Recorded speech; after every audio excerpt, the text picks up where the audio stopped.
Bureau chief Ejaz Ahmad Tahir रुकन Sindh assembly Pakistan Tehreek Insaf Sajjad Ali Soomro ने कच्छी मुस्लिम चाकी सोमरो जमात के ज़रिए तमाम मुनक़दा एप्रिसिएशन अवार्ड सेरेमनी में खुसूसी शिरकत की, जहां उन्होंने बच्चों और बच्चियों में अवार्ड्स तकसीम किए और उनकी सलाहियतों को भरपूर अंदाज में सराहा। अपनी किताब में सज्जाद अली सोमरो ने खुसूसन कौम की बेटियों के रोशन मुस्तकबिल पर जोर देते हुए कहा कि हमारी बच्चियाँ हमारा फ़ख्र है, उनकी तालीम, तरबियत और तहफ़्फ़ुज़ हम सबकी मुश्तरका जिम्मेदारी है। उन्होंने इस्लामी क़वानीन के तहत ख़वातीन के हुकूक़ और उनके मौसर तहफ़्फ़ुज़ की अहमियत को भी उजागर किया। ये तकरीब नौजवान नस्ल की हौसला अफजाई, उनकी कामयाबियों को सराहने और मुआशरे में मुस्बत सोच को फ़रोग़ देने की एक बहुत खूबसूरत काविश थी। सऊदी तालीमात के मुताबिक हज 2026 के इंतजाम की तैयारी फ़ौरी तौर पर शुरू। वज़ारत मज़हबी उमूर ने हज 2027 की लाज़मी रजिस्ट्रेशन रवा माह शुरू करने का इंदिया दे दिया। तर्जुमान वज़ारत मज़हबी उमूर के मुताबिक हज 2027 की रजिस्ट्रेशन के लिए कारामद पाकिस्तानी पासपोर्ट का होना लाजमी है। पासपोर्ट की मियाद 16 नवंबर 2027 तक होना ज़रूरी है। ख्वाहिशमंद आज़मीन कराम जल्द अज जल्द अपना पाकिस्तानी पासपोर्ट बनवा लें। रजिस्टर्ड अफराद को सरकारी या प्राइवेट हज स्कीम में शमूलियत का इख्तियार होगा। बैरून मुल्क मुकीम पाकिस्तानी आज़मीन हज के लिए रजिस्ट्रेशन लाजमी है। आइंदा 2 माह में हज 2027 की बुकिंग मुकम्मल होने का इम्कान है।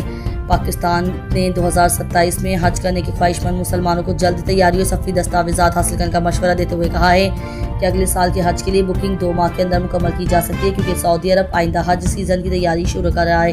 इस्लामाबाद में एक न्यूज़ कॉन्फ्रेंस से खिताब करते हुए वज़ीर मज़हबी उमूर सरदार मोहम्मद यूसुफ ने कहा कि सऊदी वज़ीर हज व उम्रा ने हाल ही में आइंदा साल के लिए हज पॉलिसी और टाइमलाइंस का ऐलान किया है।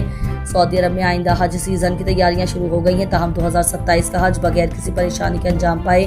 सरदार यूसुफ ने नामा निगारों को बताया, इसलिए ये मुमकिन है कि अगले 2 माह में हज 2027 की बुकिंग मुकम्मल हो जाए। तो जो लोग 2027 का हज करना चाहते हैं वो अपने पासपोर्ट अभी से बनवा लें। वज़ीर आज़म शहबाज शरीफ की ज़ेर सदारत NEC इजलास में आइंदा माली साल 2026-2027 के बजट की मुआशी तरजीहात का तयन किया गया। कौंसल के सामने मजमूई तौर पर 4715 अरब रुपये का कौमी तरक्याती बजट पेश किया गया। इजलास में वफाकी वज़रा, चारों सूबों के वज़राए आला, वज़ीर आज़म आज़ाद कश्मीर और पंजाब के सीनियर वज़ीर मरियम नवाज शरीफ औरंगज़ेब शरीक हुई। वज़ीर वफाकी तरक्याती बजट 1.32 ट्रिलियन रुपये, पहले 1126 अरब था, अब 1326 अरब की तजवीज़, 3.138 ट्रिलियन रुपये। पंजाब 1.45 ट्रिलियन रुपये, सिंध 816 अरब रुपये, खैबर पख्तूनख्वा 564 अरब रुपये, बलूचिस्तान 308।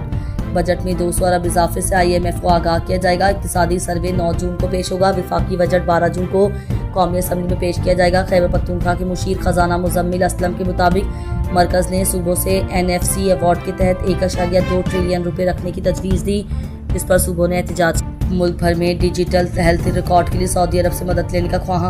पाकिस्तान ने सऊदी अरब के साथ आपे सेहत के निज़ाम को डिजिटाइज करने के लिए बातचीत करने का फिर सिलसिला शुरू कर रखा है।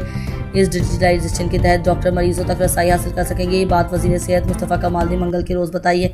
इस डिजिटल सिस्टम के इख्तियार करने से मरीजों का डेटा, मरीजों की बीमारी व इलाज मुआवजे, इस्तेमालशुदा अद्वियात से मुतालिक पिछली दस्तावेज़ात आसानी से दस्तियाब हो सकेंगी। ये मौजूदा निज़ाम सऊदी अरब इख्तियार कर चुका है। अगर पाकिस्तान भी सऊदी मदद से ये डिजिटल हेल्थ सिस्टम अपनाने में कामयाब हो गया तो पाकिस्तान के हेल्थ सिस्टम से कागजी दस्तावेज़ात के खात्मे के अलावा मरीजों का डेटा रखने में पुराने निज़ाम से निजात हो जाएगी। वज़ीर सेहत के मुताबिक ये इनिशिएटिव हुकूमत की हेल्थ केयर सिस्टम को जदीद खतूत पर इस्तेमाल करने की कोशिशों का हिस्सा है। इसके नतीजे मरीजों की फाइलें संभालने का मसला भी खत्म हो जाएगा। नेज़ मरीज की पूरी इलाज मुआवजे और टेस्टों की हिस्ट्री एक क्लिक पर दस्तियाब हो सकेगी।